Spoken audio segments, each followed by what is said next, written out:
Welcome back to MythVision podcast. Do you want to understand or learn about the origins of the Bible from Egypt, or Egyptian origins of the Bible? You've come to the right place. I have a good friend, Derreck Bennett, joining us today, and we're going to be covering a presentation of his and then going to Q&A afterwards. I hope people, before we get started with our intro, will take the time and actually go and subscribe to him. I've got an echo here. Bear with me for 1 second. All right. Go subscribe to his YouTube channel. Make sure that you hit that bell so you're notified. This is how you support people like him. He's got great content. He's going to really educate people today. He also has a Patreon. He is trying to do this as a full-time thing. And when you hear the knowledge that he has come up with from learning from academics, it takes a skill set to really even sift through and collect the information and then kind of digest it and then formulate it for a popular audience. Derreck's done this on MythVision multiple times. And he has my name, or I have his. Doesn't matter if the chicken or the egg came first. The point is Derreck's rule and rock. Go subscribe and join his Patreon. Help support him. And we also have the Patreon as well, which I share this information and let everybody know. Let's dive in, Derreck. I don't even want to play games. So real quick with our intro, giving people a chance to tune in, and then we'll start with our presentation.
Derreck Bennett, welcome back, man. Before we hit that presentation, tell us what we need to hear before we start. I just want to say I had to wipe away the tears. I cry every time I see that intro. My goodness. So yeah, hey, we're going to be discussing comparisons between many of the religious ideas and concepts from ancient Egypt with what we find in Judeo-Christianity, and it is legion. I mean, it is quite surprising. I'll be getting into why you don't often hear a lot about this from a lot of mainstream academic scholars, though you do hear about it from some. Also, I just got my hair cut, and I did this for you guys tonight. If that's not sexual chocolate, I don't know what is. So this is love coming through this is love right here. So right. Derreck, you want me to just dive right through, or? Yeah. We do have a special guest who showed up on my chest this morning. I woke up and I felt bad on trying to move him off. It's just like, dude, you want to join us for the live stream? Join us for the live stream. So hello from Elf on the Shelf. We're going to have fun today. It is Christmas season. Hit a 1 if you love the channel here. Like the channel and drop a 1 down in the chat. The algorithm sees these spikes. Chatting and comments and stuff help the gods of ancient Egypt resurrect. So let's help resurrect them so people are paying attention. Derreck, I'm going to go ahead and share the screen, and then you just say next. And by the way, if Derreck's choppy or Derreck gets cut out, he will come back. He promises to come back, and guess what? He keeps his promises. All right. You talk to me. Let me know when to go next, Derreck. And feel free. I will not actually, let me real quick before I do this, let me mute my mic. I will pay attention to the chat on the side. I will not be able to see your chat. I might even jump in and communicate with you guys and chat with you on the side. But Derreck, I'm listening to you and I will not interrupt you. So please go. All right, so this is just our basic cover screen here, Egyptian origins of the Bible. Those are, of course, the ancient pyramids. I hardly need to introduce them. Go ahead and move on to the next screen here.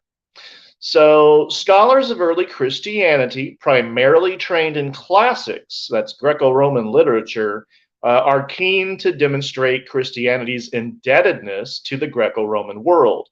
While this much is certainly correct, many of them pay too little attention to critical areas of study outside their purview. The impact and influence of ancient Egypt upon Palestine and the Greco-Roman world, upon both the Old and New Testaments, cannot be overstated. Taking a more comprehensive and interdisciplinary approach, I seek to demonstrate that Christianity is as Egyptian as it is Greco-Roman, Jewish, or otherwise. We can move on to the next screen here. All right. So when Egypt ruled Canaan, the New Kingdom period of Egypt saw its empire stretch well into northern Palestine from about the 16th to 11th centuries BC. So that's about half a millennium they ruled Canaan. For millennia, Palestine remained a major trade route between Egypt and the kingdoms of the north. So just a quote here as an example. Megiddo sat at an important crossroads through which most of the region's trade must have passed. Like Megiddo and Hazar further north, the sites in northwestern Palestine lie on or near the Via Maris, or Ways of Horus, as it was known, the most important highway of Palestine in antiquity. Armies, trade caravans, artisans, and envoys passed along this route, putting them in almost continuous contact with a wider cultural world, especially that of Egypt. That's from Carolyn R. Higginbotham, Egyptianization and Elite Emulation in Ramesside Palestine. Fascinating work. So this map that you see, go back.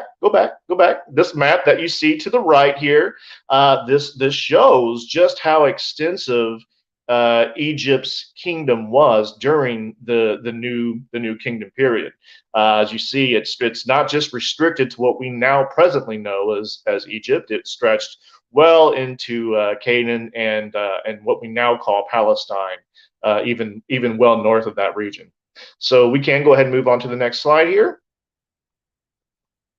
Egyptian gods in Palestine. Archaeological excavations have unearthed numerous Egyptian artifacts throughout the Levant, including funerary stelae from a cemetery at Deir el-Balah in Gaza, depicting the deceased worshiping Osiris, the god of resurrection and rebirth.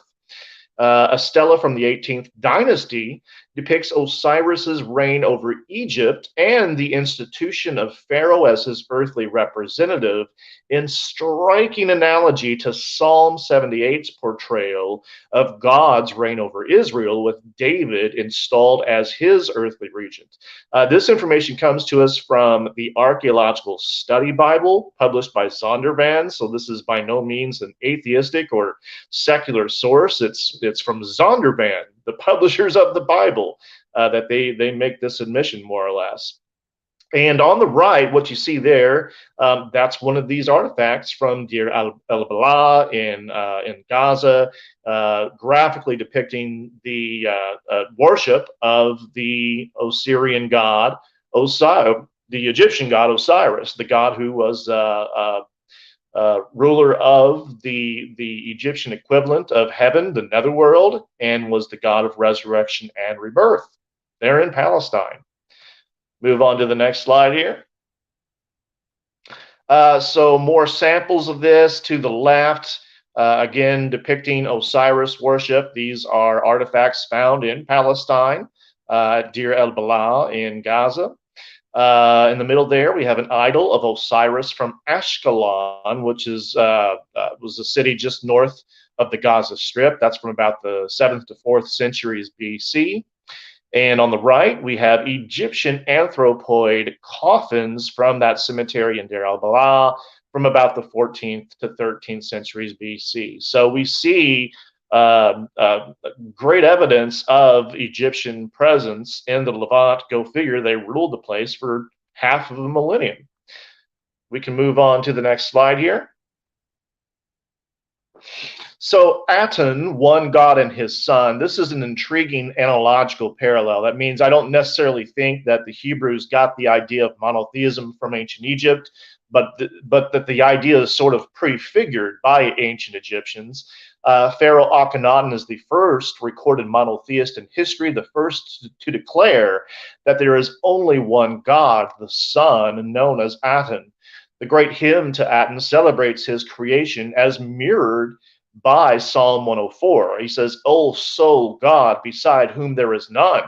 You made the earth as you wished, you alone. All peoples, herds, and flocks, all upon earth, that walk on legs, all on high, that fly on wings, the lands of Kor and Cush, the land of Egypt, you set every man in his place. Now, while the idea of monotheism in particular may not have been borrowed by ancient Israelites, some of the literature that expressed that has such striking resonances, like here in the Psalms, that there may be some genetic influence there.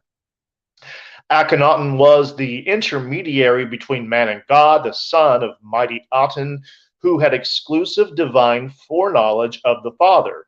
Aten, you are in my heart, and there is none who knows you except your Son.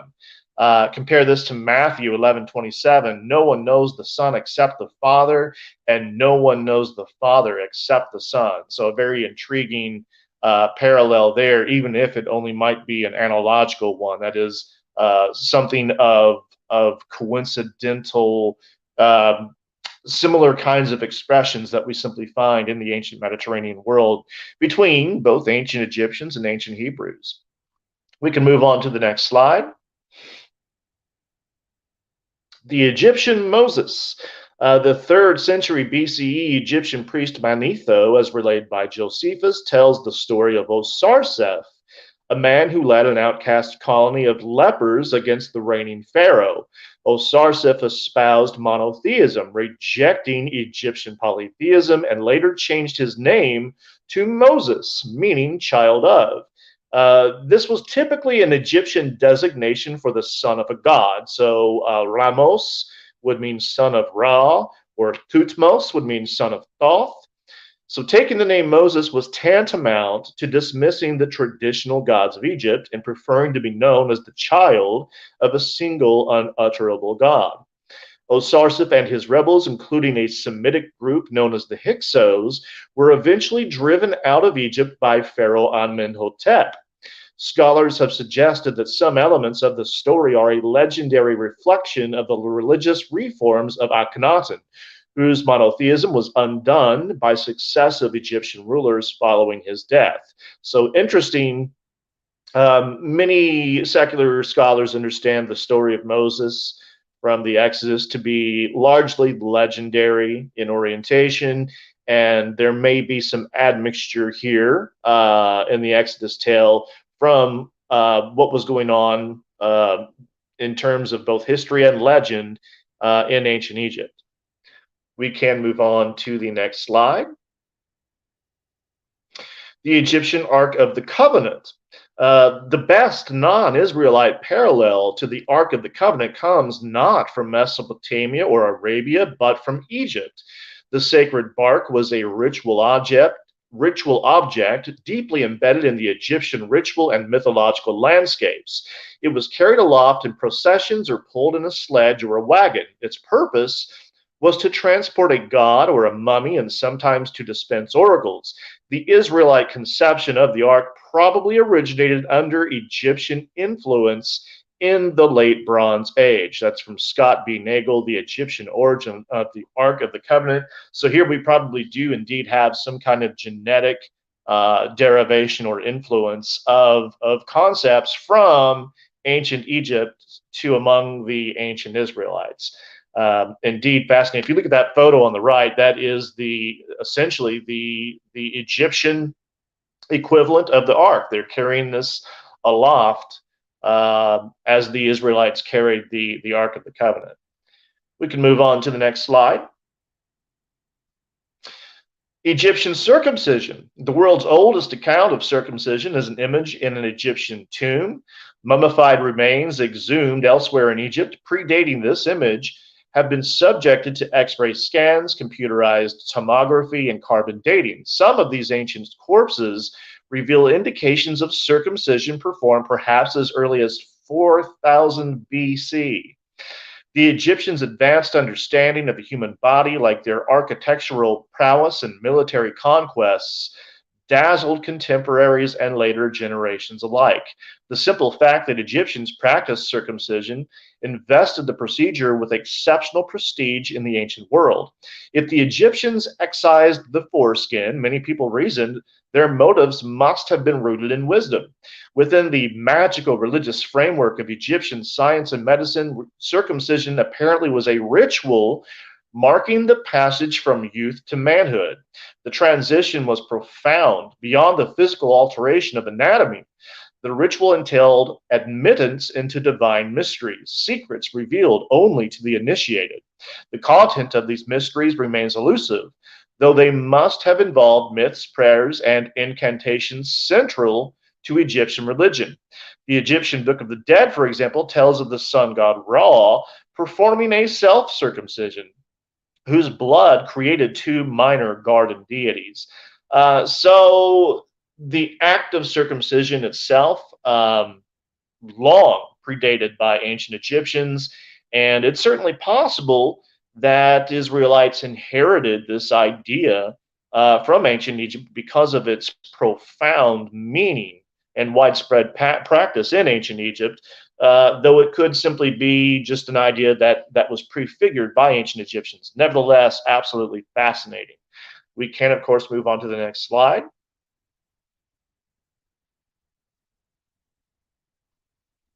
And am I still in the show?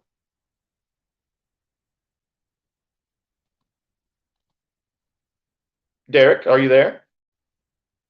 We can move on to the next slide. I did, and I'm muted, so there must be a delay on your end. Oh, okay. Okay. So I'm Sorry gonna about mute that. again. All right. So I won't be able to talk to you, so I'm going to just keep up the PowerPoint and then continue. Wandering demons and the plagues of Sekhmet. Let me mute. wandering demons and the plague.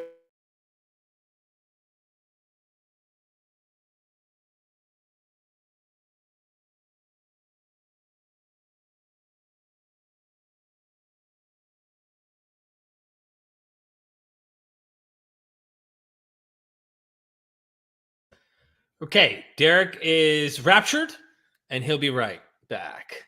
What's up, everybody in the chat? I hope you're loving this. This is always good, and we'll have Q&A at the end. So I'm muting because I don't want to interrupt Derek, and bear with me here. I've not done many PowerPoints myself. So anyway, hit the like button.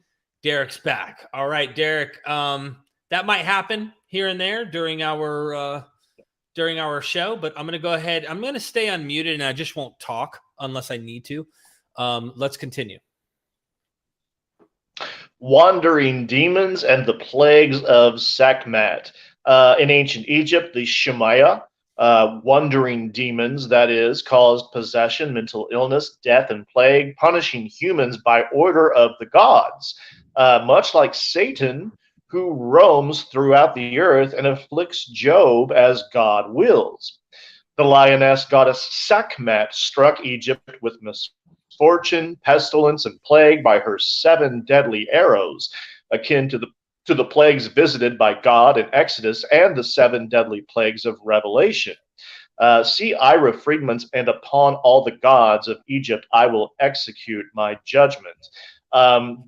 What appears to be happening is that the Israelites are using the plagues of Sekhmet, with which they must be familiar, as a polemic against their enemy Egypt. This was something that was common in the ancient Mediterranean world, which you would take up the ideas or concepts of your enemy and use them as a polemic against your enemy.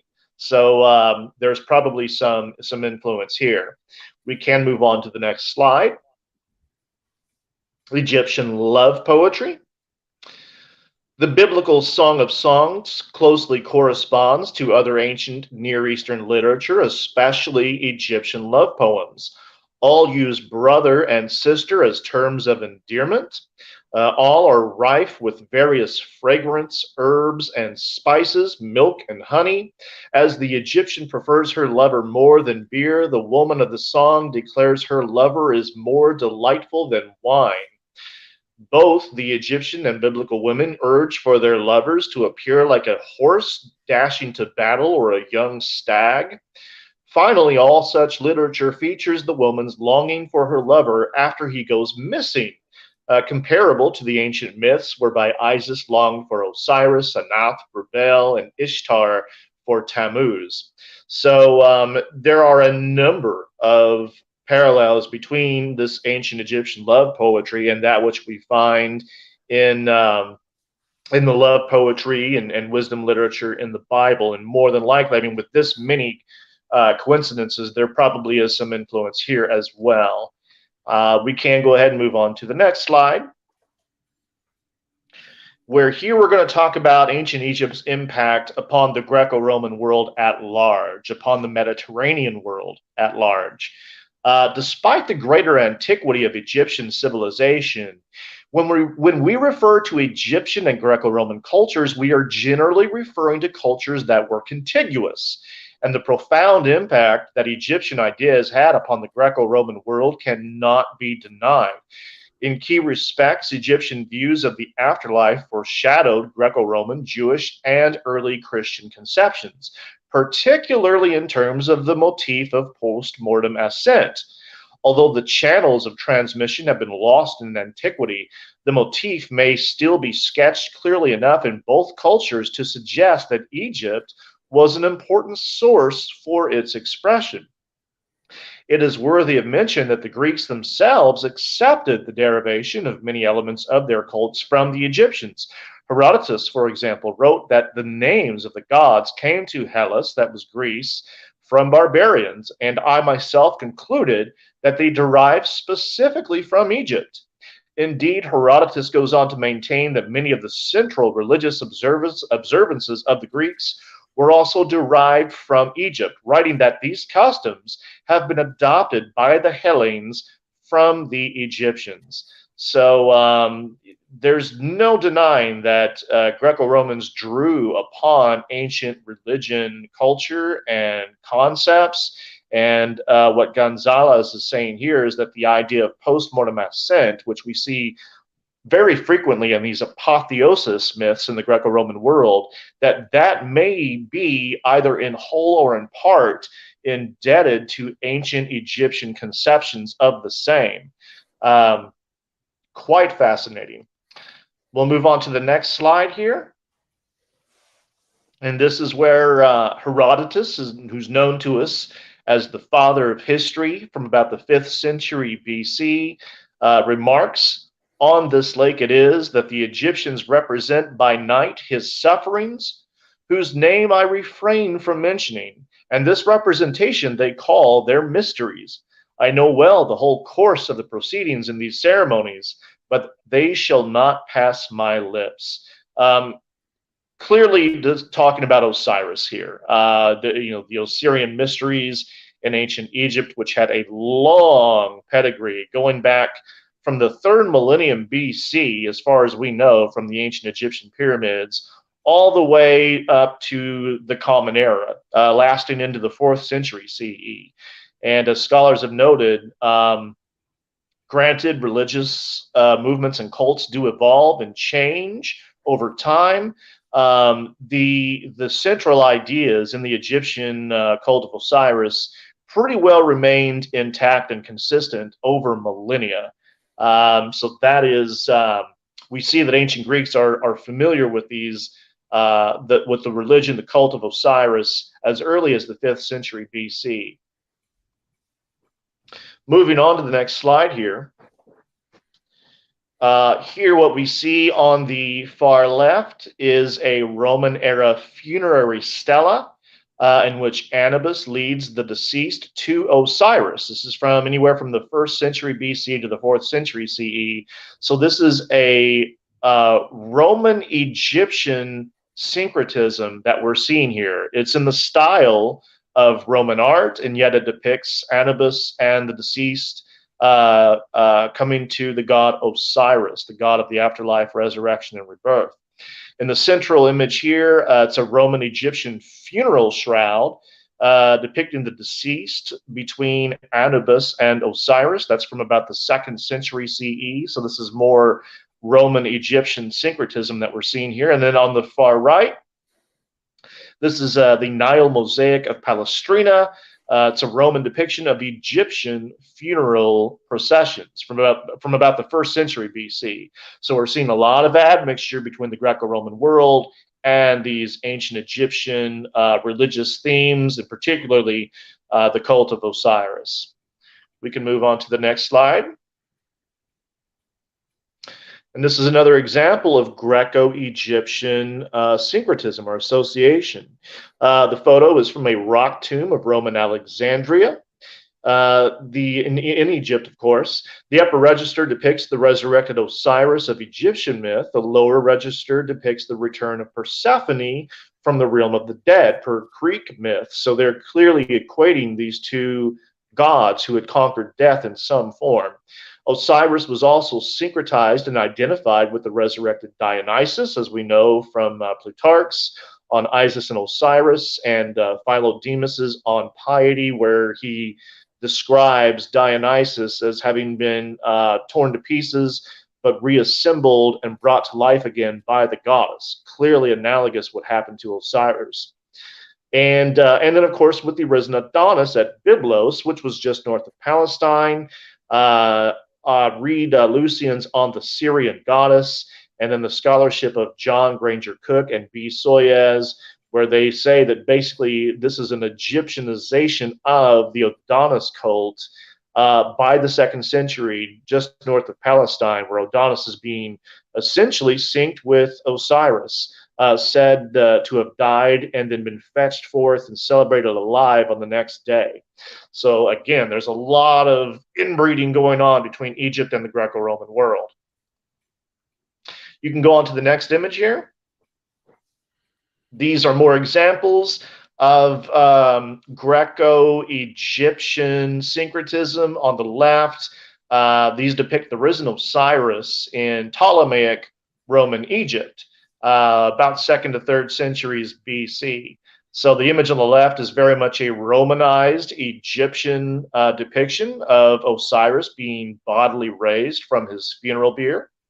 And then on the right, graphic illustration of Osiris bodily rising at an angle. And this is from the Ptolemaic Roman temple of Dendera, again, about 2nd to 3rd century BC. So nearing the common era here, and once again, more fine examples of Greco-Roman and Egyptian syncretism, where they are quite familiar with the story of the death and resurrection of Osiris.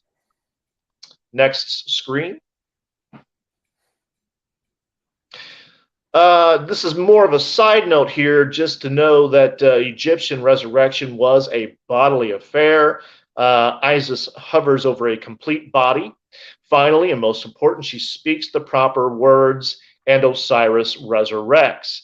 He retains the same body he inhabited while alive. That's from Egyptologist Bob Breyer. The belief that the body lives on after death is one of the most salient features of Egyptian conceptions of the hereafter. That's Egyptologist Eric Harlan. The resurrection in which the Egyptians believed was a bodily resurrection involving a physical entity which had been justified, that is, examined and declared to be free of sin. That's Egyptologist Mark J. Smith. And finally, resurrection is a proper term for this idea because the dead king is constantly summoned to rise. Raise yourself is the typical address to the deceased, and it means not only to get up, but to ascend to heaven. That's from Egyptologist Jan Osman. So that's what we're talking about, as Eliezer Gonzalez had pointed out earlier, that Egypt may well be the source of these Greco-Roman apotheosis myths in which they ascend bodily to heaven. That's just what Jan Osman is saying here, is that's what's happening with many ancient Egyptians, the idea is that they not only get up physically, but they ascend into the sky. That this is all prefigured by ancient Egypt, and that it was indeed bodily. We can move on to the next slide. Osiris Antinous. Antinous was the lover of the Roman Emperor Hadrian, who was deified after his death by being identified with none other than Osiris. His cult spread throughout the empire in the 2nd century CE.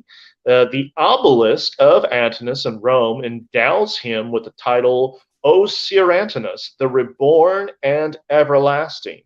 Quite fascinating. We actually have an historical figure who is syncretized with the god Osiris. It goes to show you that that can happen, that historical figures could be deified in a manner consistent with figures who had been completely mythical. And here Antinous, known as the reborn and everlasting, which has some interesting, almost Christian evocations here. We can move on to, of course, the next slide. The Osiris cult in Rome. So this is Firmicus Maternus, a church father of the 4th century. And what it goes to show us is that this Osiris cult is still going strong in the Greco-Roman world on up through to the 4th century until it was finally wiped out by Roman emperors like Theodosius in favor of Christianity. Firmicus Maternus says, on a certain night, the image is placed face up on a bier and is lamented by many with divided mournings. Then, when they have satisfied themselves with this imagined lamentation, a light is brought in. At that time, the throat of all who mourned was anointed by the priest. After this anointing, the priest whispered the following in a slow muttering: "Rejoice, initiates, since the God is redeemed, for salvation from suffering shall be ours." Why do you encourage wretched men to rejoice? Why do you urge deceived men to be glad? What hope, what salvation do you promise to that in sorrowful belief? Why do you arouse them with a false promise? Death is the sign of your God. His life does not appear, neither has a divine oracle proclaimed at any time his resurrection.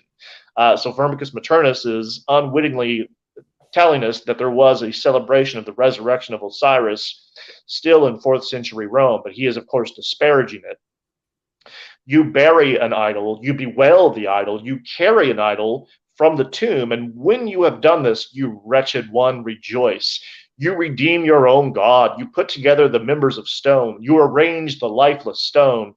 Your God might repay you, might give thanks to you, might repay you with similar gifts, and might desire for you to become his participants. May you thus die as he dies and live as he lives. Which, as Clarence Forbes noted, this is basically Firmicus Maternus encapsulating the very concept of the ancient mysteries, where the participant dies as the God had died and lives as the God had lived. Thanks for giving us that information, Firmicus Maternus, church father of the 4th century, in his The Error of the Pagan Religions. You can compare this, by the way, to what Egyptologist Jan Osman discusses in Death and Salvation in Ancient Egypt concerning the iconographic stela of the Middle Kingdom, in which they had these kinds of processions and celebrations involving the death and resurrection of Osiris. This goes way back. So what Firmicus Maternus is telling us about here in the 4th century, this has a much, much older pedigree that certainly predates Christianity, undoubtedly. We can move on to the next slide. Concerning Alexander the Great and Serapis, Alexander the Great became known as the son of Zeus Ammon, a fusion of the supreme gods of Greece and Egypt. Under the Ptolemies, Greek rulers of Alexandria, the god Serapis was introduced, a composite of Osiris and the Apis bull of Egypt, with major Greek divinities like Zeus, Helios, Dionysus, Hades, and Asclepius. Serapis was depicted as a bearded and robed figure, much like Zeus. His cult center was established in Alexandria, Egypt, but spread throughout Rome and the Mediterranean. A temple to the cult of Isis and Serapis was located in Samaria during the 2nd century BCE, replaced by that of Kor, that's Persephone, in the 2nd century CE. So this was being celebrated right smack dab in the Holy Land, in Samaria, from the 2nd century BC onward for quite some time. Hadrian says in his letter to Servianus, the worshippers of Serapis here are called Christians, and those who are devoted to the god Serapis, I find, call themselves bishops of Christ. It's not as though there would have been no differences between the Serapis worshippers and early Christians, but it appears to be the case that Hadrian is noting some stark similarities, which is why he appears to be saying this. So undoubtedly some fascinating, intermingling between Greco-Roman and ancient Egyptian conceptions within the sphere of religion and myth. We can move on to the next slide here. So here we're going to discuss Egyptian imagery in the New Testament. The Egyptian god Osiris was bodily raised from death, variously by Isis or Horus, to become the foremost of the Westerners, the first to be roused from the sleep of death, just as Christ was the first fruits of those who have fallen asleep, 1 Corinthians 15:20. May you arise, O king, protected and provided as a god, equipped with the form of Osiris upon the throne of the foremost of the Westerners. It's from the pyramid texts. Justification against sin and death is prominent in both salvation schemes, wherein the risen and justified one extends justification to all those raised in their image, whether that be Osiris or Christ. This Pepi is a clean one of Horus, justified in what he did as one justified in the official's enclosure in Heliopolis. I have saved him as a justified one. I have united for him his bones and assembled for him his members, from the Book of Dead. And then, of course, from Romans. In the New Testament, he was delivered over to death for our sins, and he was raised to life for our justification. So the notion of justification against sin and death, in association with a figure who was thought to have died and been raised to new life, certainly an intriguing and fascinating parallel between the Osirian cult of ancient Egypt that sifted its way into the Greco-Roman world and that which we find in Christianity, which, of course, we know emerged from that Greco-Roman world. We can move on to the next slide. Discussing the concept of being raised and justified. This is from comparative religion scholar S.G.F. Brandon. The ritual identification of the deceased with Osiris is now extended to include his identification with Osiris in terms of his vindication by the divine tribunal of Heliopolis. And so, as Osiris had there been judged and proclaimed Makeru, or justified, the dead devotee of Osiris vicariously assumed this title, doubtless in the hope that as he participated in the resurrection of Osiris, so would he also share in his post-mortem justification. So the initiate in both cults is reborn as a god, raised up to a deified and exalted status in emulation of the central deity, whether Osiris or Christ. From the pyramid text, there thou findest Re, he takes thee by the hand and leads thee into the regions of heaven and sets thee upon the throne of Osiris. And from the New Testament, from Ephesians, and God raised us up with Christ and seated us with him in the heavenly realms in Christ Jesus. So the imagery here, fascinatingly resembling one another, the image of being raised again from death and taken up into the heavens and seated upon a throne in emulation of the deity who had done the same. In ancient Egypt, the ritual identification with the death and resurrection of the god occurred literally upon death, but by the 1st century CE, it appears to have been spiritually manifested in the present also, as in Christianity. In other words, by the first century CE, the ritual assimilation with the god, with Osiris, in his death and resurrection, was that rebirth was made manifest already in this life through the process of initiation, the culmination of which would be one's rebirth into new life or resurrection upon death. And we see this happening in the New Testament, in Romans and First Corinthians as well. So they appear to be, this idea appears to be emerging roughly about the same time in both the Osirian cult in the Greco-Roman world and in Christianity around the first century. Moving on to the next slide, bread and beer of life. It so happens that scented loaves of bread accompany the Sokar figure in the Osirian mysteries described at Dendera. These loaves are baked in special molds that mark them as representations of Osiris's body parts, and they too are made of wheat flour mixed with aromatic substances. So we have the idea of consuming the god himself in the form of bread. O Osiris, receive the water of the vase. The bread is for your stomach. The beer is for your throat. The bread, the meat, and the beer for the interior of your abdomen. The water is for you. The bread is for you. The beer is for you. Receive the pure water of my hand. I am your sister Isis. This holds fresh water. It is for you, Osiris, who rules in the west. Take for yourself the water of renewal. You live from it. That's from the Chapel of Osiris at Dendera. Compare this to the Gospel of John. I am the bread of life. Whoever eats my flesh and drinks my blood has eternal life, and I will raise them up at the last day. Whoever eats my flesh and drinks my blood remains in me, and I in them. The one who feeds on me will live because of me. This is the bread that came down from heaven. Your ancestors ate manna and died, but whoever feeds on this bread will live forever. So powerful resemblances in the notion of consuming bread as a symbol of the god's actual body, so that they are endowed with life. We can move on to the next slide. Here we're discussing purification by water immersion. From the pyramid text, raise yourself, Pepi, receive these 4 washing jars of yours, and become purified from the Jackal Lake and washed in nature and water from the Duat Lake. You will be cleansed on top of your water lily in the marsh of reeds, in the waters of the marsh of reeds.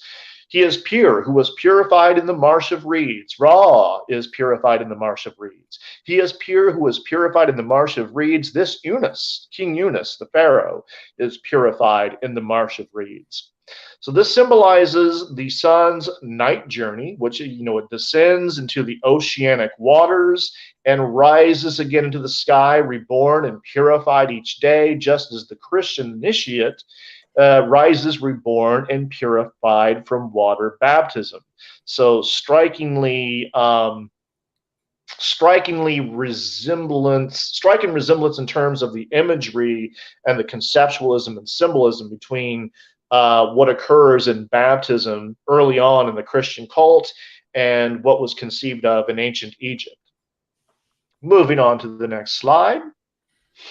The poor in heaven and the rich in hell. In the Egyptian tale of Osiris, a rich man is depicted as suffering great torment in the afterlife, while a poor man is rewarded for his good deeds. A striking analogy to Jesus's parable in the Gospel of Luke, where he contrasts the fate of Lazarus, a poor man, with that of a rich man, agonizing in flames for his selfishness. In both accounts, lavish clothing is emphasized for the rich man in Luke, and for the posthumously rewarded poor man in the tale of Osiris. Both accounts feature the agonizing thirst of those in torment.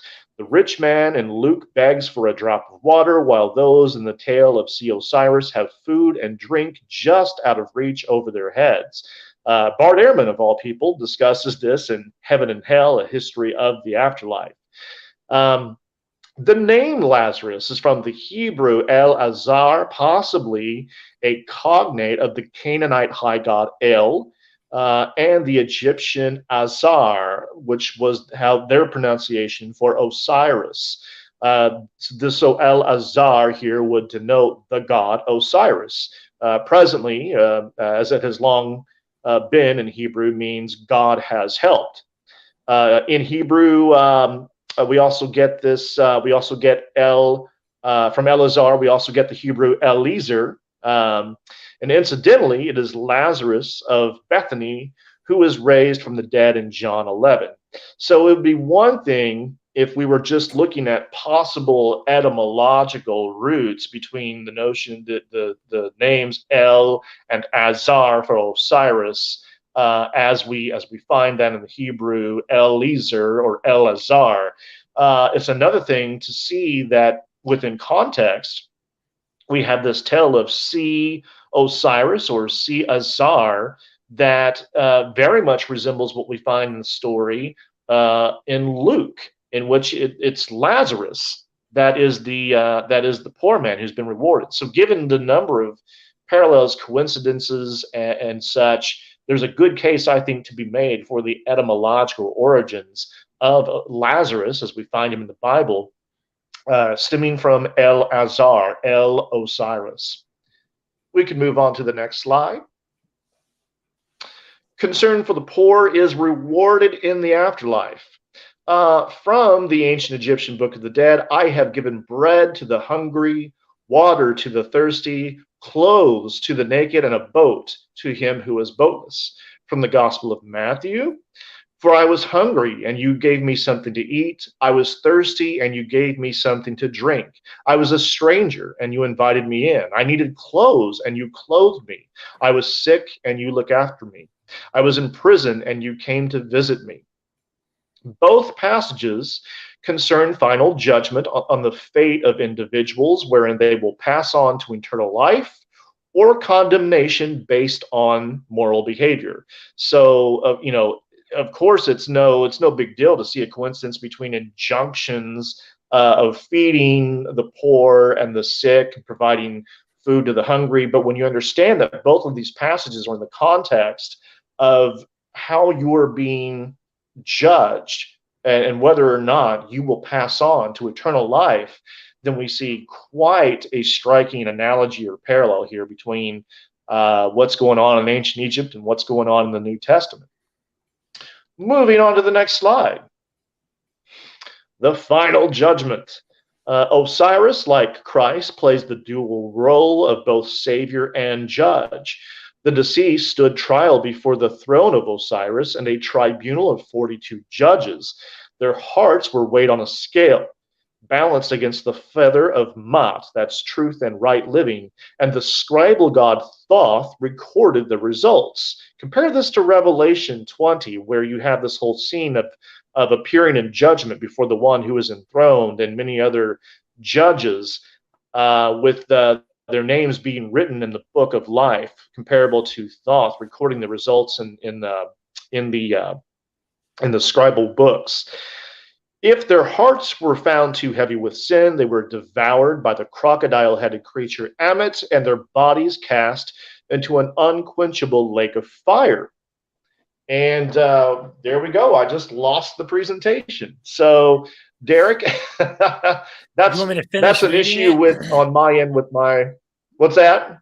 I can read it. You can't see the screen, or you lost it on your end? I lost it on my end to where I'm not going to be able to read it for just a hot second. I'll read it on my computer, on my PC. Oh, yeah, okay. If you want to read it, go right ahead. So I'll start over. If their hearts were found too heavy with sin, they were devoured by the crocodile-headed creature Ammit, and their bodies cast into an unquenchable lake of fire, where they suffered a second and final death. Revelation 20:12-15. The damned were hacked to pieces and tortured by their fiery demons before ultimately being annihilated. The saved were permitted to Ahru, or the field of reeds where Osiris dwelt. Derreck Bennett, Dying and Rising Gods, Varieties of Jesus Mythicism, 54. Yeah, so there are a host of sources of academic work that you can consult to see that to verify all of this. And I figured instead of just sticking all of those on one slide, I just direct you to my work in the varieties of Jesus mythicism, where in one of the footnotes I include every single one of these sources, verifying that this was what was believed in ancient Egypt. So we see this fascinating parallels between this sort of ancient Egyptian proto-eschatology, so to speak, and what we find in Revelation, where they are judged. Those who pass muster are rewarded by going into the ancient Egyptian equivalent of heaven, that's Aru, or the field of reeds. Those who are found guilty are, of course, their heart is devoured by the creature Ammit. Their bodies are cast into a lake of fire and annihilated, where they suffer essentially what was known in ancient Egypt as the second death, the same concept we find in Revelation. So, I mean, the striking resonances here, it's almost too much to deny that there's not some kind of influence via cultural diffusion, via Hellenism. So you can, of course, move on to the next slide. Meanwhile, I'm going to see if I can pull open the slide again on my end. And while you do that, everybody in the chat, hit a 1 if you're learning something and you're enjoying what we're doing here. I want to see some 1s in the chat. 2 if you're not. I'd like to see everybody in the chat chime in. Let us know. I'm curious to see what you're thinking, because I can't see from where I'm at like buttons being pressed, things like that. So I want to hear from you. Let me know. And of course, get your Q&As ready, because once we wrap this up, I'm looking forward to the super chats. And we'll get into the questions deep with Derreck. So please help out, of course. Ask your question. You can super chat them, and we'll get to them. I seriously appreciate this. After this, we will be on Gnostic Informant. Neil is sick with COVID, and he is just dying sick right now. So, you know, he had to call his bros, and we're going to step in for him and help, you know, do some content over there as well. So you're going to have Double D all night. Can you handle that? That sounded really bad. That sounded pretty, yeah. I don't get it. I don't get it. What's the joke? I don't get it. I don't know. You know, I see a lot of 1s. I'm giving a shout out right over my head. Jacquez, Melody, Carrie, Kevin, Matthew. Is it? I think George or Jorge. Forgive me. Mojo in the house. Nunbeliever. Soul. Decade. CT. Tony. No Name. Polymathing. Mike, Man, Bear, Pig, Matt, Daryl, Psychological, Shacklebreakers, Bill, Neptunes, Matthew, Dude Stellar, Don. Everybody hit the like, hit the 1 button. Let me know you're loving it. We're going to keep on going, baby. Do you have it up there? I do. And I just want to say it's never been determined whether Man, Bear, Pig is half man bear and half pig, or whether he's half bear, half pig, and half man. We still don't know, but I'm super duper serial about this, and one day we'll get down to the bottom of it. By God, we might find some Egypt iconography. The final judgment continued. This is just an excerpt from Revelation so that you can see the clear and evocative resonances here. Then I saw a great white throne and him who was seated on it. The earth and the heavens fled from his presence, and there was no place for them. And I saw the dead, great and small, standing before the throne, and books were opened. Another book was opened, which is the book of life. The dead were judged according to what they had done, as recorded in the books. The sea gave up the dead that were in it, and death and Hades gave up the dead that were in them, and each person was judged according to what they had done. Then death and Hades were thrown into the lake of fire. The lake of fire is the second death. Anyone whose name was not found written in the book of life was thrown into the lake of fire. Now, there is an important distinction to make here, in that in ancient Egypt, this was sort of an individualized experience that happened for each individual person upon death, versus in Judeo-Christianity, it is a collective eschatological event where everyone is judged all at once at the same time. So there are those distinctions to make, and they are important. And I think the reason why is because Judaism early on very much innovated on the idea of linear historical time. Not to say that everything you find in the Old Testament per se is actually historical, but what they did was they produced this idea of linear rather than cyclical time. So a lot of what we see in Judeo-Christianity may well be a sort of eschatologizing or making linear ideas and concepts that had previously been either individualized or cyclical. So yeah, the distinctions are important to note, but I wouldn't go so far as to say that those distinctions mean that there is not a case to be made for some kind of syncretism or influence, because that's exactly what you do in syncretism, is you adopt and adapt ideas and concepts to suit your own cultural framework. We can, of course, move on to the next slide. I said that really smart, didn't I? Oh, Praise you're me. so smart. Images of judgment and hell. So these are actual images from ancient Egypt. There on the left is Anubis, who is weighing the heart against the feather of Mot on the scales. And to the right, you've got Thoth recording the results, and the crocodile creature Ammit standing ready to gobble up their hearts if they're found too heavy with sin. Top right, this is a poor tormented figure in ancient Egypt. He is red hot, being tortured in the afterlife. And then, of course, on the bottom right corner, this was the iconography of the ancient Egyptian lake of fire, guarded by these four jackal creatures, where the body would be tossed and annihilated, very much like in the book of Revelation. We can move on to the next slide. I call this the Egyptian proto-apocalypse. So this is from the pyramid text, and what it's describing here, it's not necessarily from an Egyptian apocalypse per se. It's just that the language is very evocative of apocalyptic conceptions. It says the sky is overcast, the stars are darkened, the celestial expanses quiver. The bones of the earth gods tremble, the planets are stilled, for they have seen the king appearing in power. That's from the pyramid texts, from trying to remember whose interpretation or translation of Raymond O. Faulkner's translation of the ancient Egyptian pyramid texts. And then compare this to Mark. But in those days following that distress, the sun will be darkened, and the moon will not give its light. The stars will fall from the sky, and the heavenly bodies will be shaken. At that time, people will see the Son of Man coming in clouds with great power and glory. Did one directly influence the other? Who knows? But it's, again, just striking resemblances in terms of the idea of these celestial portents and events, destruction and chaos, and great cosmic change associated with a divinity who appears in great glory and power. We can move on to the next slide.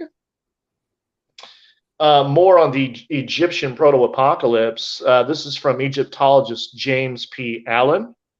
Few Egyptian texts deal with the end of time. Those that do, however, envisage it as a cataclysmic destruction followed by a return to the state of the universe as it was before creation.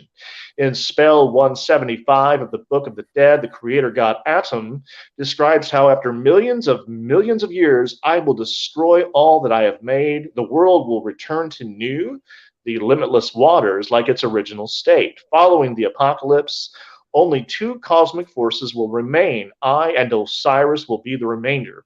Then I will come to sit with him in one place. According to Egyptian cosmology, Atum was the original source of all the world's elements and forces, that is, a certain kind of eternity, while Osiris embodied the principle of daily rebirth, which is another form of ancient Egyptian eternity. The vision of their joint survival after the end of the world thus carries with it the promise of a new creation and the beginning of a new eternity. So fascinating sort of prefigurization in ancient Egypt of this kind of apocalyptic or eschatological imagery. Notice it returns to the primordial waters. Such was the state of affairs in Genesis, where it begins with the primordial chaotic waters and a whole new creation or rebirth. Again, it's cyclical in ancient Egypt. It's linear in Judeo-Christianity. We can move on to the next slide. The legacy of Alexandria, Egypt. Alexandria, Egypt was a multicultural and intellectual powerhouse during the Hellenistic period, which rivaled even Athens. There, the great library of Alexandria was built, hosting thousands upon thousands of scrolls from around the Mediterranean world. Astronomy, philosophy, mathematics, etc. flourished in this ancient cosmopolitan city. Alexandria's diversity was marked not only by Greeks and Egyptians, but also many Jews of the period who were invited to reside there during the time of the Ptolemies. The first Greek translation of the Hebrew Bible was produced there, known as the Septuagint. The Hellenized Jew, Philo Judaeus, wrote various treatises combining Greek and Hebrew ideas, identifying the generative Greek logos with the Jewish high priest. Philo's logos was the firstborn son of God, the very image of God, and God's agent of creation. He describes it as a being most perfect in all virtue, who was able to procure forgiveness of sins. We find all of these ideas and concepts, some of them almost verbatim, in Paul's epistles. So I do think Paul is probably applying some kind of some philonic terms to his depiction of Jesus Christ. So we see this influx of ideas that are Greco-Judaic in orientation in this multicultural hub in Alexandria, Egypt, that may have been a tributary into early Christianity. We can move on to the next slide.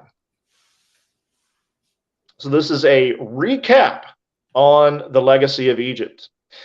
Egypt had a presence in Palestine from time immemorial and vastly impacted the religious ideas of the Greco-Roman world, especially via Hellenism.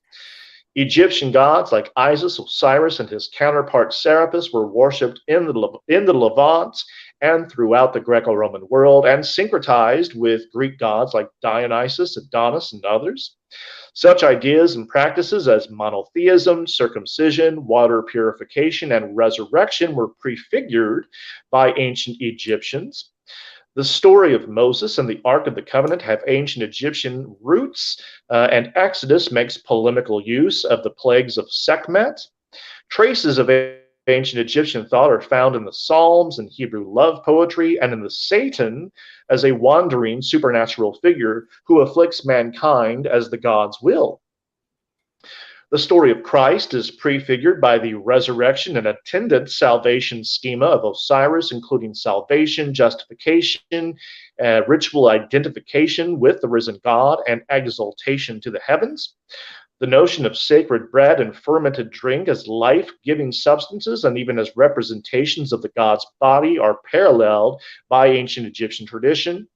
There are vivid parallels concerning the Lucan story of Lazarus and the rich man, and of injunctions to help the poor with basic necessities like food, drink, and clothing within the context of post-mortem judgment.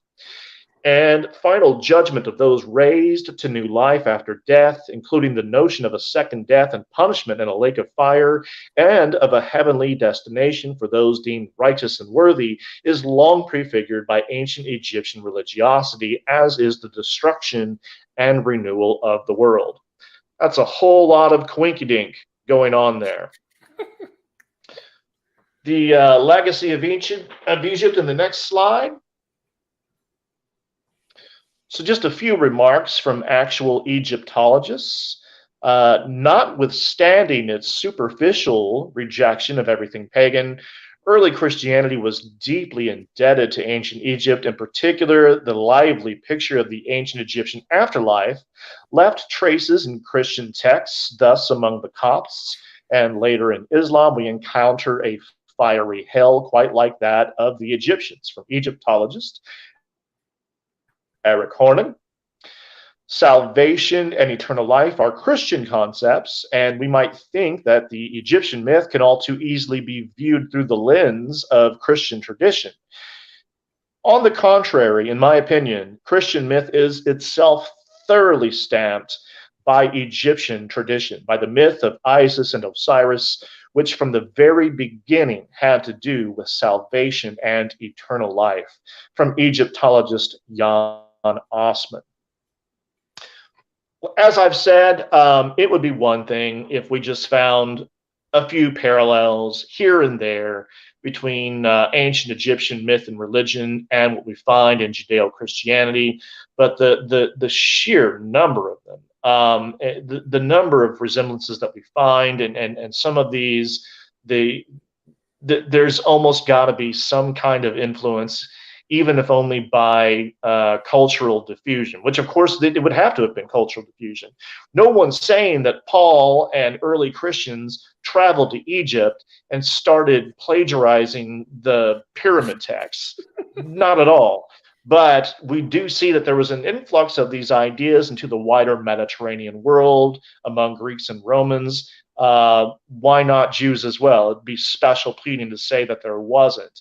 And go figure, via this kind of cultural diffusion and syncretism, you have a lot of these ancient Egyptian ideas being adopted and adapted into Judeo-Christianity. Last slide. I'd simply end by noting that Christianity is as Egyptian as it is Greco-Roman, Jewish, or otherwise. The majestic world of the Nile, the kingdom of intrigue and mystery and mystique that put eternal life on the map, finds its final and ultimate expression in the cultural collage that we know as Christianity. C'est fini. We can move on to the super chats. Wow. Really, really fun presentation, Derek. And last time we tried this, we stumbled. We weren't able to get through. Did you enjoy that? Elf on a Shelf said, great presentation, and even claps for you if you can clap. Yay. Thanks, okay. Elf on a Shelf. Yeah, right. I hope the chat really enjoyed that and people are ready to ask some questions. I have one thing that I just want to say. During the presentation, I started to chuckle when you got to the lake of fire, or the idea of this eternal, conscious burning in this place and stuff. And it made me laugh because there's 4 creatures. I really wanted my mom to hear this, not to be like, dude, I'm not interested in, it's really, to me, it makes me giggle to see the evolution of the mythology and to go, they got 4 animal type creatures on each corner of this bath of water that they're saying is like a lake type water. Oh man, there's so much. And it just made me kind of chuckle, wow, just to see how this narrative, how this idea has been around for a while. And why would we think that why would we think ours is true? Theirs, or do you think their version of this is true? Where do you go? Where do you go with this? It's a lot of fun. Already got a super chat here. I really appreciate that. Soul Rebel AZ. Any Egyptian parallels to Passover kept in Egypt or in Exodus? Sorry. Of that, I'm not aware. You got to realize the amount of texts that we still have lasting down the ages from ancient Egypt are legion, and there's a great deal of scholarship on this. I've read so much over the years that some things have stuck and other things haven't, but I almost seem to vaguely recall that there might have been a practice paralleling that among ancient Egyptians as well. I'd have to double check, and if anyone else knows, feel free to share, because that would absolutely be another interesting one as well. I'm sure there's things you didn't touch on, right, that are there that were You went in for the big stuff, stuff that was obvious, like a ceremonial meal where if you eat it, you'll have eternal life. Or what I thought was really interesting, that you're like in the place of the figure, like Christ in me, and he's a representative of you. That was actually what got brought up on the last show between you and Camille. And Camille was saying, well, what makes Christianity unique was this whole idea of like, well, I know the eschatology thing, that's a side note, but was like this idea of the identification with the cult member and the figure itself. And it was like, not really. If you look at what you're describing here with the Osiris thing, yes, there are differences.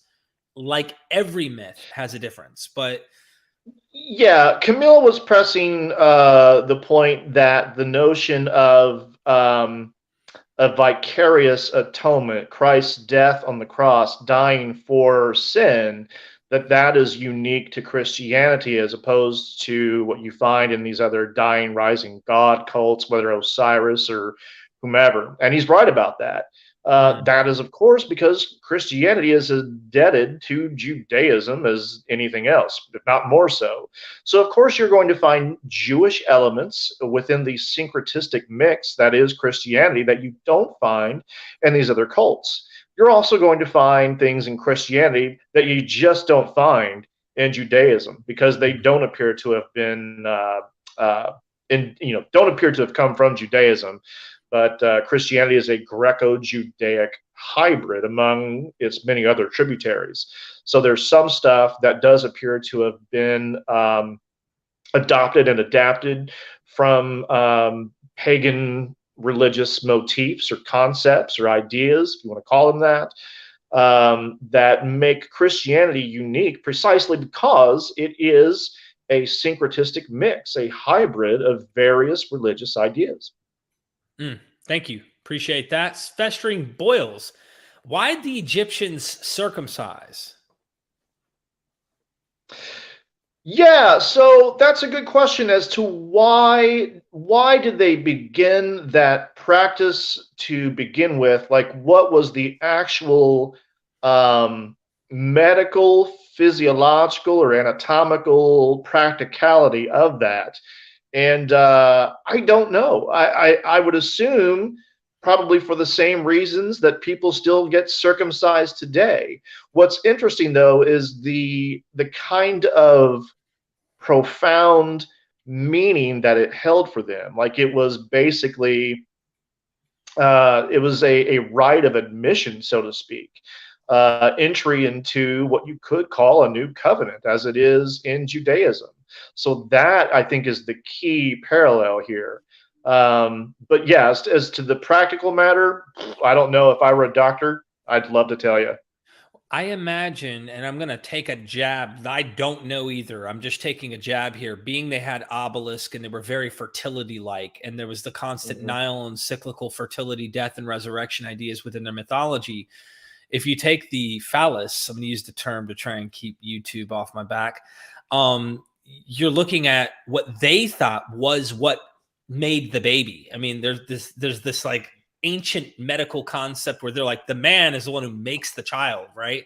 So it's not the woman, it's the man, of course. But you kind of, I wonder if there's something to the organ and exposing it and kind of hitting manhood and this idea of that playing some role. I mean, you could look at it practically because I have 3 boys, and they all, we circumcised them. I was at the time, of course, I was a Christian, but there's also a practical sense in which you imagine rolling back the foreskin. And our middle son, they didn't circumcise him properly when he was born. And we ran into a lot of situations where cleaning there is very difficult. You have to roll it back and you have to try. So you kind of wonder, did it suit practical reasons? I feel like an idiot with Elf. Come on, man. Don't make me look so dumb right now in front of everybody. Elf on a Shelf, he's whispering things. You look precious. Anyway, like I'm wondering, throwing it out there like spaghetti on the wall, if any of it sticks. I'm not saying I have any evidence to prove it. I'm simply saying I wonder. Yeah. I think that actually makes good sense because we do know that in the ancient world, phallic symbolism was big, and a lot of this was bound up in the symbolism of fertility. They made a big deal of fertility, whether in the human sphere or the vegetable sphere, you know, with the crops and so forth. Mhm. So, yeah, I think you're definitely onto something there for sure. I asked this question actually of Francesca when she was on, the author of God and Anatomy, and I was So like, you'd "What?" know. What she said, even like you in a way, she's like, "We're not really sure," but she takes some jabs. I can't remember what she said. We said so many things. I was melting in my garage. It was so hot, and trying to pump out that episode. Festering boils, thank you. I hope those boils aren't festering so bad. It's been years since you've been named that, and I know that it's a tough thing that you're dealing with. Thank you for the support. Cosmic Sankofa, forgive me if I butcher that. The Annunciation and the Birth of Hatshepsut. Do you know about this? Okay. This is one I don't know about, and it's quite likely I've come across it over the years because again, when I hear these things, they do have it's like there's something that lights up inside that's like I think I have come across this before, but I don't. It's kind of vague rather than fresh in Mm-hmm. my memory. So I can't recall at this moment much about that, but that would be another interesting parallel to throw into the mix. Yeah. Thank you so much for the support. I really appreciate it. I hope you've enjoyed this show today. Hammond, thank you for the super chat. Circumcision is an aphrodisiac, probably. I don't know. Man, because the organ, I mean, they say it's just, like you're desensitizing the organ. You're not like you're removing kind of the sensitivity there in the process. I don't know. Maybe. I don't know. Don't know. Thank you so much for that support.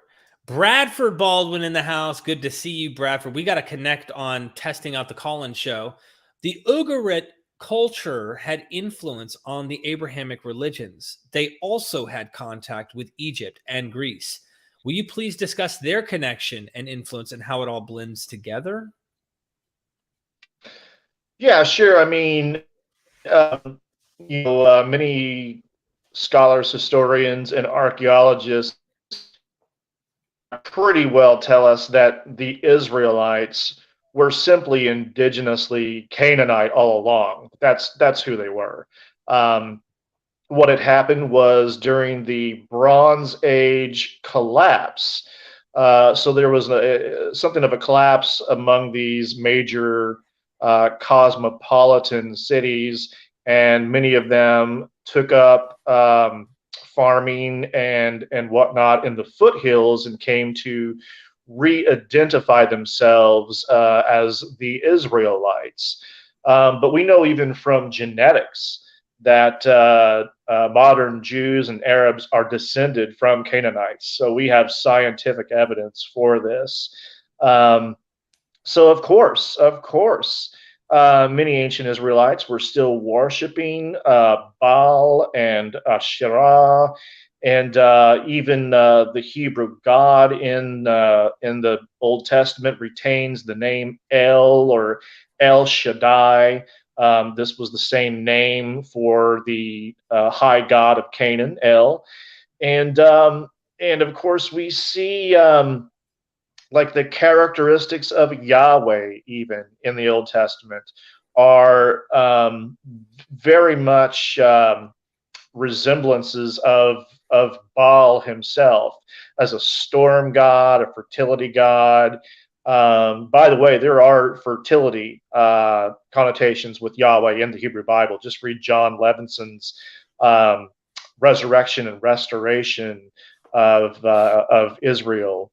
Um, so we see him riding on the wind as well, and having power over the sea, and in conflict. That's a new word. Conflict with the sea monsters and dragons and so forth. Yahweh is more or less early on, anyway, just another Baal, so to speak.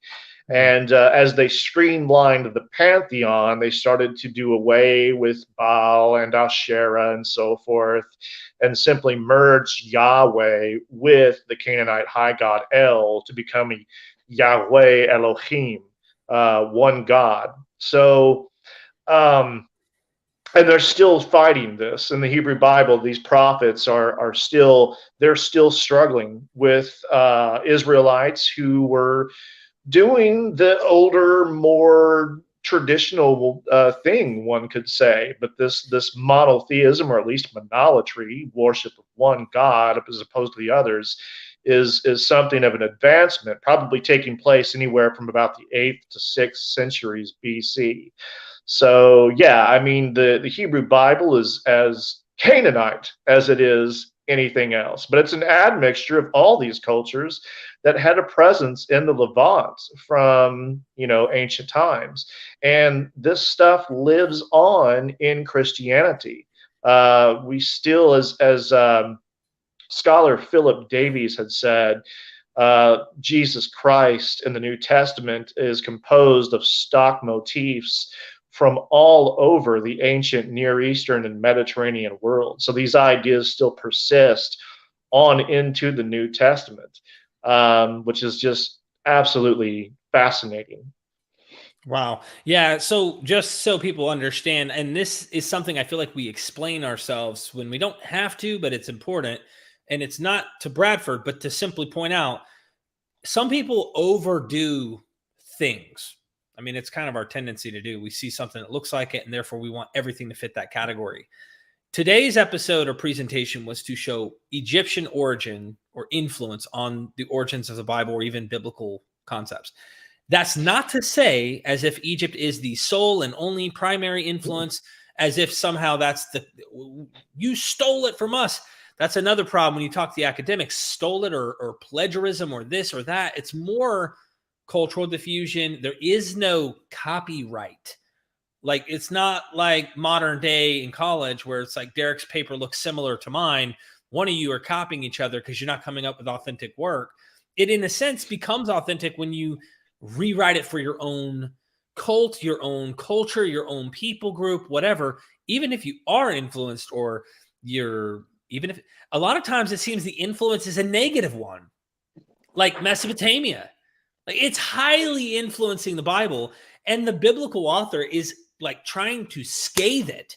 You guys are building this tower to God. Are you kidding me? That's wicked. But if you go to the Mesopotamian, that's actually wisdom and good and like bright light from the gods. Whereas the Bible's saying, no, shepherds, get away from that civilization, focus on the desert, listen to the voice in the wilderness, that kind of thing. Don't go and build a tower.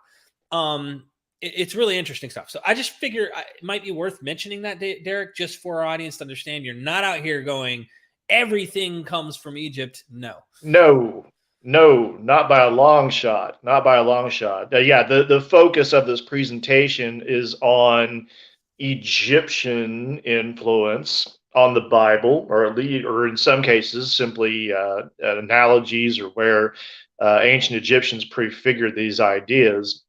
Though I think on the whole, you do have some kind of, as I've said, influence via cultural diffusion. But no, I mean, Judaism and Christianity both are hybridic religions, which all of them are.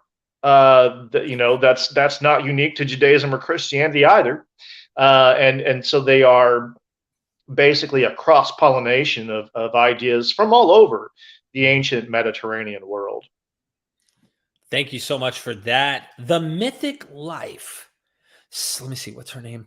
Let me summon her name. Kristen Whitaker Hood. Am I correct if this is your name? Oh, God. Not Kristen Whitaker Hood. Is she here? She's watching this? Yes. She's watching. God. Her personality.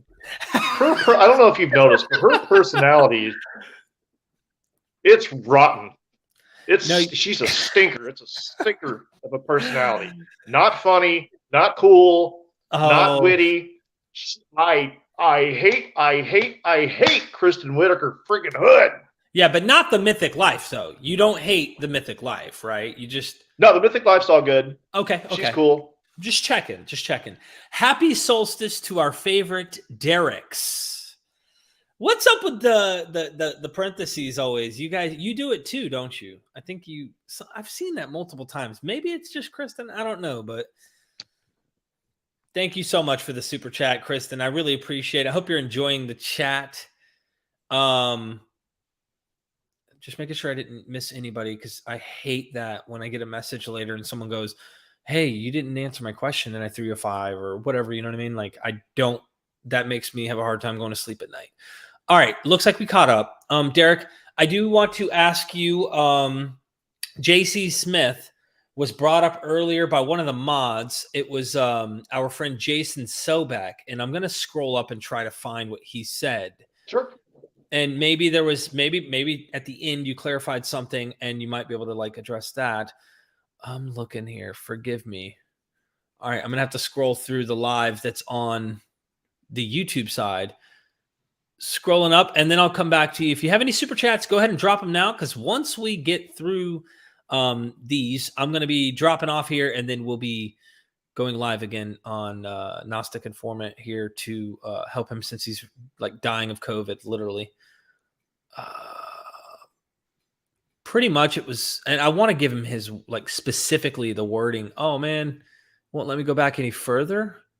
Okay, it won't let me go back on the YouTube side. Let me see how far back I can go on this. Yeah, I can. StreamYard lets me go all the way back. Okay. Now, bear with me. Forgive me. This gives people time at least to get it up. Okay, work on those. Israel was never monotheistic. It was... I'm interested in getting your response to this, because he was being critical, I think, of some of the things you were saying, and it's worth getting your addressing. I hope he's still here. I think he left. Okay, the Greek and Romans did not have any interest in engaging Egyptian rites, cult, and lore on its own terms. They filtered everything through interpretatio gratia. It was window dressing. What are your thoughts about that? I didn't quite catch that. Can you bring that up again? Yep, the Greeks and Romans did not have an interest in engaging Egyptian rites, cult, and lore on its own terms. They filtered everything through interpretatio gratia. It was window dressing. Yeah, so I mean that's probably true to a degree. Can I go a little They further in certainly saying what he says, just so you're aware of further context? Please remember J.C. Smith's axiom that comparison is never a matter of identity. It requires differences as the grounds of it being interesting. Drudgery Divine, page 47. We can't prove these links. Okay. Okay. Sorry, I won't interrupt you again. So this is as M. David Litwa describes so eloquently. It's always a matter of adopting and adapting. You're taking it and you're refashioning it to suit your own cultural needs and predisposition. So yes, you are transforming it in the process, but nevertheless, something of its original character is retained. It just seems like a non sequitur to me to say that because they've taken this idea and they've transformed it, that it no longer has anything that is authentically Egyptian. Just read, for example, J. Gwynne Griffiths, who was an Egyptologist, who discusses this in the Isis book. She talks about the Greco-Roman cult of Isis and Osiris as we find it in Apuleius's 2nd century account, the Metamorphoses. And she does stress that, yes, much of this is authentically Egyptian, even if it has been Hellenized. Brooke W.R. Pearson points this out as well in his Baptism and Initiation and the Cult of Isis and Serapis, that once again, what we're finding in the Greek Apuleius's account from the 2nd century, Metamorphoses, is absolutely rooted in authentically ancient Egyptian ideas. So I'm sorry, but that's just a non sequitur to say that because it's been Hellenized, it's no longer Egyptian. It's simply Egyptian concepts that have been tailored to suit the needs and ideas of a Greco-Roman audience. Thank you so much. And then on Jonathan Z. Smith, did you want me to address that as well? Yeah, please. Jonathan Z. Smith made the important distinction between an analogical comparison and a genealogical comparison. So an analogical comparison is simply a comparison in which the one has not necessarily influenced the other or drawn upon or borrowed the other, but that they're just kind of they're two phoenixes of a feather, so to speak. They're similar ideas that stem from ancient modes of thinking. And there's a lot to be said for that in and of itself.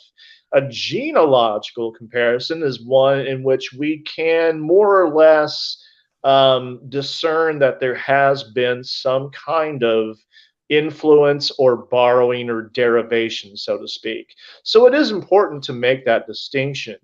What I say is that while we can never prove necessarily a genealogical derivation of ideas, I think that we can pretty well logically infer this in some cases. Notice again the parallels between the tale of C. Osiris and the Lucan account of Lazarus there. I mean, there are multiple points of comparison. The same with the Hebrew love poetry, and then all of this that we find in the salvation schema between Osiris and Christ, the notion of ritual identification with a God who was undergone death and resurrection, the notion of justification in association with these risen divinities and how that is extended to the devotee. I mean, there comes a point where the coincidences and parallels that they mount up to such a degree that it's just like it's more incredible to say that there hasn't been some kind of influence, even by even if it was through cultural diffusion, which it more than likely was. It's more of a stretch to say that there wasn't than that there wasn't than that there was.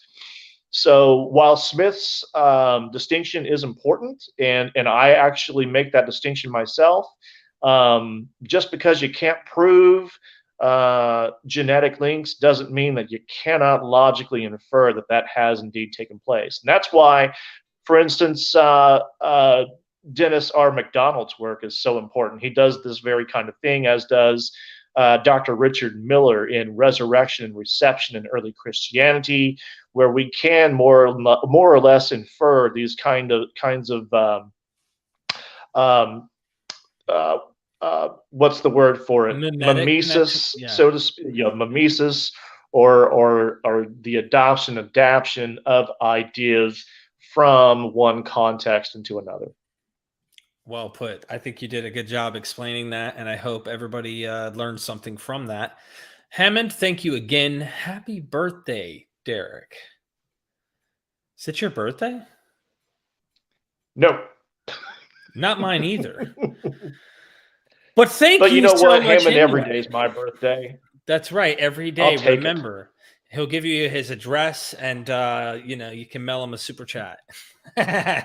Seriously though, thank you for the super chat. I really appreciate it. The Mythic Life. Just checking you out in the chat here. I'm glad everybody's having fun. So that was good that you addressed that. I think there were so many interesting things that makes me want to examine all over again. You mentioned in your PowerPoint, there's some sources we can go read, many of those sources. Is there any one that you would say is like a one-stop shop specifically that really covers a lot of this stuff? Or is it you need to go hunting in order to find it? Yeah, I really wouldn't say that there's any one scholar to read here. You got to do a whole lot of digging into various. I will say that academia.edu is a fantastic resource for academic articles that cover a lot of this stuff. But here's what you can do: become a patron of mine, That's true. because I have these very presentations available to where you can download them in PDF format, and then you can just go very conveniently digging through and finding this stuff for yourself. I'm gonna actually post that in the chat, because like, how does yours, just while we're on this topic, what how much does it cost to join your Patreon? Whatever you want to contribute, however little or however much you feel is worth it to you. I'm not going to set any limitations myself. If you're only able to afford $1 a month, then give me $1 a month. You know, that means more. That means a lot to me, because it all adds up. If you Mm-hmm. can afford more, then please do so if you're able to. But I really am counting on people to come through and help support my work. As you can see, I work very hard Mm-hmm. covering this stuff and producing this content. So, you know, however much or however little you want to give, I'll be grateful for whatever you can contribute to keep me on my feet so that I can keep doing this. Yeah, and just so people know, I am a patron of yours. So I asked because And vice versa. yeah, that is true. And we're busting our humps, kicking butt, taking names. I seriously appreciate you and what you did today. I'm shocked that you only got booted once. That's quite impressive. You have to admit Osiris or whoever's looking out for you today, right? Absolutely. Yeah, I mean, he's the OG here. Let's be real. Right. I love C.S. Lewis's idea, and not in a good way, that these were all just sort of dim yearnings of the real thing to come. I mean, Right. yeah, it's poetic and it's eloquent, and it's also just special pleading at bottom. Sorry, Right. C.S. Lewis. It's like Robert Price said. I wonder what was in that ever-present pipe of his. Ah, yeah, no, I think the same thing. And I just look at it from more of if imagine people are going through the fossil record and they're trying to find like the most pinnacle human, and humans are still developing and progressing and evolving, right? We're not, but then we like pick a certain time and we go, this is the best human model right here in all humans, without like seeing where this is going. It's like that. I'm looking at this going, this is kind of a fossil of ideas that we're looking in the past and seeing how humans develop them. Well, C.S. Lewis's argument is also historically ignorant. A lot of the reason that you find many of these parallels and similarities and so forth is because of the rampant syncretism that was alive in the Hellenistic world from which Christianity emerged. So, you know, Lewis is completely ignoring that major historical factor here. Mm. He's doing apologetics, not history, I'm and curious that's to why know. What's that? I'm curious to know if you think he knows what, maybe not all that we're talking about today, but like he knows enough that he's like, oh crap. So he has to explain this the way that he's explaining it in order to remain a Christian. I think he was able to concede that the parallels were there, but I don't think he understood why, in many cases, that is the case. So, for all his brilliance, there's just a lot that he had some blind spots. And if you are approaching this in the manner of fideism, where faith is your primary guide, it's going to cause you to have that problem. And that's why apologists trip themselves up time and time again, because they're using bad methodology. They put the cart before the horse. If anyone says, oh, you're a mind reader, my response is that I really needn't be a mind reader when it's that obviously transparent what's going on here. Hmm. And I won't accept silly too coaquy arguments. Whereas, oh well, you're doing the same thing. You just you assume a naturalistic or atheistic worldview first, and you go from there. That's not really. That's not our methodology at all. The objective is to make no assumptions, look at the evidence, look at the facts, use proper reasoning, whatever that is, a Bayesian approach, however you want to approach it, and you make your conclusions after that. Doesn't mean we don't have our suspicions, you know what I mean, from the get-go, and for good justified reasons. But nevertheless, you bracket that stuff, you look at the evidence, you look at the arguments, and then you come to a conclusion.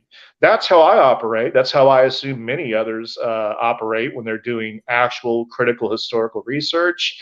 And that is not what I think the vast majority of Christian apologists are doing. Derreck, I can't tell you how much I appreciate your time. Again, I hope to see somebody go show him some love. I've been trying to get Derreck in the spotlight, and I want to see him do this full time because I'd be quite impressed to know the production he would if he was able to do this full time. So I'm hoping that we can get some people who go support you, even if it's to hire for like private specific projects. You might want like a research project to have Derreck go do because he is all about diving deep, things like that. Like, he can use the income, and I'm saying I want to see him do this full time. And if we could see him do this full time, he won't have to work so hard on Backpage and OnlyFans and all of those like websites that you work on, right? Like you wouldn't have to do that as much. Yeah, guys, right? it's I'll tell you, it's hard because I work I work a day job in addition to doing all this, so I really have to bust my hump, invest a lot of time, and squeeze in playtime wherever I possibly can. But I'm really busting my hump, and it would be a dream come true if I could just dedicate all of my time to doing this stuff exclusively. So I'm counting on people to, and I do want to say that I hugely appreciate all those who are already supporting me. So thank you so much to my current patrons. You guys already make it easier, at least, for me to do this stuff. Those who have contributed in any way, shape, or form, even to my PayPal, on a singular basis. I hugely appreciate everything everyone's doing and has done. Please know that.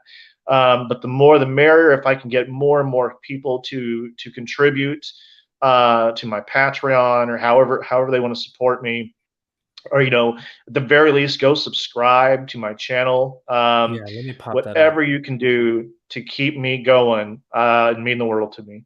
So I pinned your YouTube at the top of the chat. I hope to see some subscribers. Let's see if we got any since this started. So 5.16, it was at 5.15. I don't know if that means you gained 5 or 10. Let's subscribe to Derreck. I'd love to see you go support him. He has quite a few videos on his channel. At this point, when I first started watching your channel, my favorite one was the origins of Yahweh. You come out just thunderclap on Yahweh. That was heavy. I was like, dang, okay. And then I'm like torn. Jesus is dead. I mean, there's so many presentations you've done on our channel. I'd love to see people go and show you some love, join the Patreon or Patreon, however you want to pronounce the term here, help support them. And to give you an idea of the kind of support, those who support me, right? And the people who are paying to get their questions asked and stuff, the super chats, that helped me to help him come on because I pay you for your time. And I want to say that openly because, dude, you get work and not doing this. I want to see you do this. So it's a matter of let's get Derreck on the roll. Let's get you going, bro. So anyway, I really do appreciate it. Do you have any words you'd want to say to our audience before we let you go? I think I've said it all, except that I want to reinforce a point that you made, which is that if I could do this full time and not have to rely on a day job, just imagine the amount of content and research that I could produce. Holy heck. It would really be something. So come on, guys, rally behind me if you can. Rally behind Derreck, of course, as well. And let's see if we can't pull that off, baby. Let's see if we can't. And if you're interested in the mystery religion perspective, a presentation will be on Gnostic and Forma here after this as well. And of course, Neil is supporting you as well to make the show possible. And he's sick, so stepping in to help out there. I really appreciate everybody. Hit the like button, share this out there. I know many of you really enjoy this. I enjoyed this. And thank you again. Never forget, we are MythVision.